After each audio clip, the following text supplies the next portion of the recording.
नमस्कार बच्चों, सुगम भारती इस पाठ्य पुस्तक में फिर से एक बार आपका स्वागत है। आज हम इस पाठ्य पुस्तक से पाठ क्रमांक 7वां पढ़ने जा रहे, जिसका शीर्षक है वृक्ष निभाता रिश्ता नाता। वृक्ष निभाता रिश्ता नाता इस पाठ का यह सेशन क्रमांक पहला है। बच्चों, यह एक कविता है और इस कविता में वृक्ष अर्थात पेड़ के महत्व के बारे में हमें बताया गया है। वृक्ष का समानार्थी शब्द आपको पूछ सकते हैं तो इसका उत्तर आप पेड़ लिख सकते हैं। अब देखिए यहाँ पर वृक्ष किस प्रकार से मनुष्य को या मानवीय जीवन को किस प्रकार से उपयोगी होता है, उसका क्या महत्व होता है, इसका वर्णन इस कविता में किया है।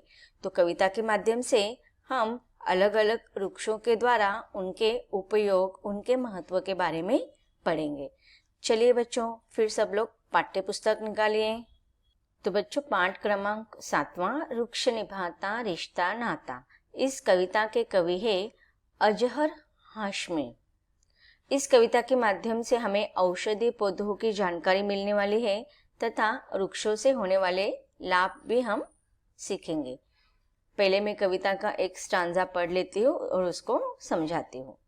पहला स्टांजा है, पीपल पावन पीता सरीखा, तुलसी जैसे माता, त्रिफला बहन बहु बिटिया सा, बेर सरीखा भ्राता, महुआ मामा जैसा लगता, वन उपवन महकाता, आम वृक्ष नाना सा, वत्सल मीठे फल बरसाता, पोषक रक्षक जीवनदायी, औषधियों का दाता, वृक्ष निभाता आज भी पारिवारिक रिश्ता नाता, पौधों को रोपे सींचे, आओ आनंद उलीचे। तो बच्चों, पहले हम पहला स्टांजा मैं आपको एक्सप्लेन कर देती हूँ, फिर उसके बाद इसके बाद का स्टांजा या काव्यांश। कविता के पहले काव्यांश के पंक्तियों में बताया गया है कि पीपल पावन पीता सरीखा, तुलसी जैसे माता। अब देखिए, जैसे कि हमारा एक पूरा भरा हरा भरा परिवार होते हैं, हमारे परिवार में बहुत सारे हमारे सगे संबंध होते हैं, हमारी माता पिता, फिर हमारे माता पिता के माता पिता अर्थात पिता के माता और पिता को हम दादाजी दादी जी कहते हैं, माता के माताजी और पिताजी को हम नाना नानी कहते हैं। वैसे ही माता के भाई को हम मामा कहते हैं, माता के बहन को हम मौसी कहते हैं। उसी तरह से पिताजी के भाई को हम क्या कहते हैं, चाचा, और पिताजी के बहन को हम बुआ कहते हैं। तो और भी हमारे बहुत सारे सगे संबंधी होते हैं। तो जिस प्रकार से हमारा पूरा घर जो हरा भरा होता है, हमारे इन रिश्तेदारों से हमारा घर पूरा समृद्ध होता है, वैसे ही यहाँ पर कवि ने कहा है कि तरह तरह के वृक्षों से हमारा जीवन, हमारी ये सजीव सृष्टि, हमारा यह निसर्ग, हमारी यह प्रकृति हरी भरी है, समृद्ध है। अब इसमें देखो, सबसे पहले जिस वृक्ष के बारे में बताया गया है या जिस पेड़ के बारे में बताया गया है वह है पीपल। अब पीपल का जो पेड़ होता है वो देखो, आप लोगों ने देखा होगा, बहुत ही मजबूत होता है। वैसे ही हमारे घर का जो प्रमुख होता है वह हमारे पिताजी होते हैं। तो जिस प्रकार से हमारे घर में प्रमुख व्यक्ति या प्रमुख मूल आधार, हमारे घर का जो स्तंभ होता है वह हमारे पिताजी होते हैं। तो पिताजी की उपमा या किसे की गई है, पीपल से, या पीपल या वृक्ष की उपमा या तुलना किसे की गई है, हमारे पिताजी से। पीपल पावन पीता सरीखा। पावन का अर्थ क्या होता है कि पवित्र, सरीखा के अर्थ होता है समान। तो पवित्र ऐसा जो पीपल का वृक्ष होता है जो है वह हमारे घर के पिता के प्रमुख पिता के समान है। अब आप लोगों ने पीपल का वृक्ष देखा होगा और आप लोगों ने उसके महत्व के बारे में भी सुना होगा। आपके घर में जो अन्य बड़े बुजुर्ग होते हैं उनके द्वारा आपने सुना होगा। कई आयुर्वेदिक ग्रंथों में पीपल के पेड़ तथा पीपल के पत्तियां जो होती है उनके गुणों का वर्णन बताया गया है। जैसे कि सूजन आता है, घाव होता है या दर्द होता है, तो इन सारे दर्द से आराम पीपल के वृक्षों की जो पत्तियां होती है उसके छाल इसे बहुत ही उपयोगी है। आयुर्वेदों में तो इनके बहुत सारे वृक्ष के बहुत सारे औषधीय गुणधर्म बताए गए हैं। वैसे ही देखो, अगर हमारे खून को साफ करना, मतलब खून के पीपल के वृक्ष का जो जूस होता है पत्तियों का या उसके छिलके का, उससे हमारा खून भी साफ होता है। और उसके छाल को उपयोग करने से पेट के दर्द भी कम होते, पेट भी साफ होता है। आयुर्वेदिक ग्रंथों में तो इसका बहुत ज़्यादा महत्व बताया गया है। स्कंद पुराण के अनुसार पीपल के मूल में विष्णु, भगवान विष्णु का वास्तव्य होता है। उसके तने में ईश्वर केशव का वास्तव्य होता है और उसके शाखाओं में नारायण का वास्तव्य होता है और पत्तों में हरि आदि के देव रहते हैं। तो इस प्रकार देखो, वृक्ष का महत्व आयुर्वेदिक भी है, धार्मिक भी है। अगर हम देखते हैं, पीपल का जो वृक्ष होता है वो पूजा करने के लिए महत्वपूर्ण माना जाता है, क्योंकि उसमें उसके हर एक अंग में ईश्वर का वास होता है। इसीलिए हमें अगर ईश्वर को प्रसन्न करना है तो आप लोगों ने देखा होगा कि पीपल के वृक्ष के नीचे बहुत सारी धार्मिक विधियां भी की जाती है।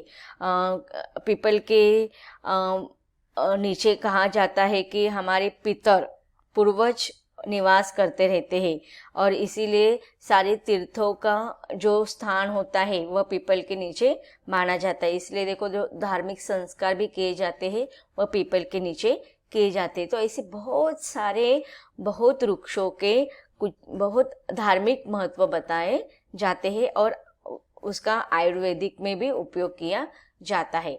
तो ऐसा यह पवित्र पावन जो पीपल वृक्ष है वह हमारे घर के मुखिया के समान, अर्थात हमारे पिता के समान है। आगे कवि कहते हैं कि तुलसी जैसे माता।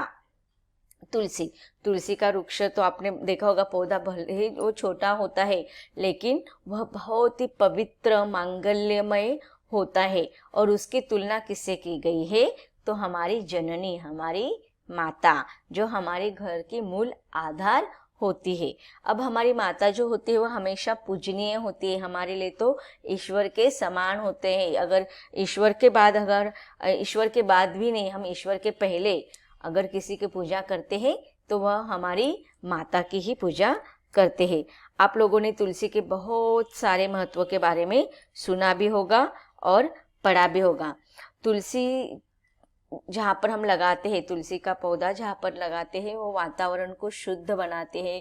प्रदूषण मुक्त या प्रदूषण विरहित वातावरण होता है जहाँ पर तुलसी का पौधा होता है। उसी प्रकार से परिवार के जो आरोग्य संपत्ति होती है, आरोग्य के मूल को, जड़ को मजबूत करने के लिए तुलसी का सहायता होती है। तुलसी के पौधे की श्रद्धा भाव को जीवित रखती है मनुष्य के। अगर हम कहते हैं कि हर घर में आप देखते हैं कि तुलसी का एक विशेष महत्व होता है।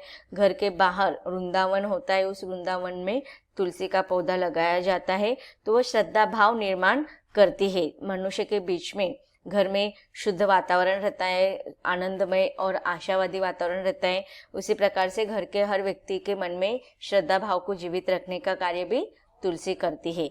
इसी प्रकार हम कह सकते हैं कि प्रत्यक्ष रूप से हम उसको देवी मानते हैं, तुलसी के पौधे को, और घरों में, मंदिरों में उसकी पूजा की जाती है। तो उसी प्रकार हमारे घर में भी देखो, हम माता, हमारी जननी की हमेशा पूजा करते हैं। आप लोगों ने देखा होगा कि बहुत सारे परिवारों में छोटे बच्चों को संस्कार दिया जाता है कि सुबह उठकर माँ के दर्शन लेने चाहिए, हमारी जननी के उसके पैरों को, चरणों को स्पर्श करना चाहिए। तो इस प्रकार से, जिस प्रकार से हमारी माता हमारे लिए पूजनीय होती है, उसी प्रकार से तुलसी का पौधा भी हमें बहुत ही अत्यंत उपयोगी होता है। आप लोगों ने देखा होगा कि तुलसी के पत्तों का काढ़ा बनकर पिया जाता है, जिससे वो बुखार, सर्दी, खांसी, इसमें बहुत ही महत्वपूर्ण उसका उपयोग होता है। उसके साथ हमारी इम्यूनिटी पावर बढ़ाने के लिए भी इसका उपयोग किया जाता है। आप लोगों ने देखा होगा कि अब जो कोरोना वायरस का जो सिचुएशन है तो उसमें काढ़ा अधिक महत्वपूर्ण माना जा रहा है। बहुत सारे लोग अपने इम्यूनिटी पावर बनाने के लिए तुलसी जैसे काढ़े में उपयोग करते हैं। और उसको अगर हम देखो, अगर खांसी आती होगी, सर्दी होगी, जुकाम होगा, बच्चों को तो इसका पत्तियों का जूस भी दिया जाता है। तो बहुत सारे उपयोग होते हैं। इसके बाद कवि कहते कि त्रिफला बहन बहु बिटिया सा बेर सरीखा भ्राता। त्रिफला इससे ही हमें पता चल रहा है। त्रि का अर्थ क्या होता है? तीन। फला मतलब फल, तो तीन फलों को मिलाकर त्रिफला बनाया कहा जाता है। तो तीन फलों का उपयोग इसमें किया जाता है। उसमें कौन सा तीन फल होते हैं? आंवला, बेहड़ा और हरड़ा, इसका उपयोग होता है। और इसे इकट्ठित करके उसका तेल बनाया जाता है। तेल में या फिर एक आयुर्वेदिक बनाया जाता है, जिससे कि मनुष्य के शरीर में त्रिफला का उपयोग करने से बहुत ही उसको फायदामंद होता है। तो अब देखिए, त्रिफला में जिस प्रकार से तीन फल होते हैं, आंवला, हरड़ा और बहड़ा, तो वैसे ही हमारे घर परिवार में त्रिफला की उपमा किसी की गई है बहन, बहू और बिटिया। बहन, बहू और बिटिया। अब देखिए, यहाँ पर आपको प्रश्न पूछा जा सकता है कि माता के समान किसको कहा गया है, तुलसी के समान किसको कहा गया है। तो आपको ये अच्छे से समझ में आ गया होगा। अब देखिए, बेर सरीखा भ्राता। भ्राता का अर्थ होता है कि भाई। हाँ, बेर आप लोगों को पता होगा कि मीठा एक छोटा सा फल होता है, उसमें एक छोटी बीज भी रहती है। तो इससे क्या होता है? विटामिन हमें मिलते हैं। विटामिन सी और ए की मात्रा इसमें बहुत अधिक होती है। पोटेशियम का भी प्रमाण इसमें बहुत ज़्यादा होता है। कैंसर जैसे बीमारी में रक्त शुद्ध करने के लिए या रक्तों को पनपने के लिए इसका उपयोग होता है। अब आगे कहा गया है कि महुआ मामा जैसा लगता, वन उपवन महकाता। महुआ का जो पेड़ होता है वो भी बहुत ही महत्वपूर्ण होता है। आयुर्वेदिक दृष्टि से भी इसको औषधीय माना गया है। इसके अधिकतर तेल का उपयोग किया जाता है। महुआ के वृक्ष का साबुन, डिटर्जेंट जैसे वस्तुओं में इसको बनाने के लिए इसका प्रयोग किया जाता है। या फिर वनस्पति मक्खन के रूप में भी या ईंधन के रूप में भी इसका उपयोग किया जाता है। तो इस प्रकार देखो, घर में जो मामा होता है, अर्थात माँ का भाई होता है, उसको हम मामा कहते हैं। तो यह महुआ का वृक्ष जो है मामा के समान प्रतीत होता है। और जिस प्रकार से मामा के प्रति बच्चों को विशिष्ट प्यार होता है, वो आने पर सारा घर महकने लगता है, प्रसन्न होने लगता है, उसी प्रकार महुआ का वृक्ष वन उपवन महकाता है। वन का अर्थ होता है बाग बगीचा। आम वृक्ष नाना सा वत्सल, मीठे फल बरसाता है। अब देखिए, आम वृक्ष की तुलना किससे की गई है? नाना का अर्थ क्या होता है? माँ के पिताजी को हम नाना कहते हैं। अब आप लोगों को आम के वृक्ष के बारे में तो सबको बहुत अधिक जानकारी होगी। आम का वृक्ष होता है वह अधिकतर उसके फल, पत्तियां तो आप लोगों को पता होता है कि कितने शुभ कार्य के लिए वह हमेशा उपयोग किए जाते हैं। तो यहाँ पर देखो, फल कैसे मीठे होते हैं। वत्सल का अर्थ क्या होता है? स्नेह, प्यार। तो आम वृक्ष के द्वारा जो मीठापन हमारे अंदर आता है, वैसे ही हमारे नाना का स्वभाव ही हृदय में, प्यार में ममता भरा होता है, वत्सल। तो मीठे फल के जैसे वह हमेशा स्नेह बरसाते रहते हैं। तो इस प्रकार देखो, पोषक रक्षक जीवन दायिनी औषधियों का दाता। तो ये सारे जो वृक्ष है वो कैसे होते हैं? हमारे जीवन को बहुत ही रक्षाकारी होते हैं, पोषक होते हैं, जीवन दायिनी होते हैं, और ये सारे औषधियों के दाता है, जनक है। वृक्ष निभाता आज भी पारिवारिक रिश्ता नाता। तो ऐसे समय पर वृक्ष जो है वह हर एक वृक्ष का एक दूसरे से नाता होता है और एक दूसरे से वह निकट में आए हुए होते हैं। तो बच्चों, यहाँ पर वृक्ष का या पेड़ का महत्व बताया गया है और एक परिवार का किस प्रकार से घनिष्ठ संबंध होता है इसका वर्णन किया गया है। अगले काव्यांश को हम विस्तार से पढ़ेंगे, लेकिन इसके अगले सेशन में।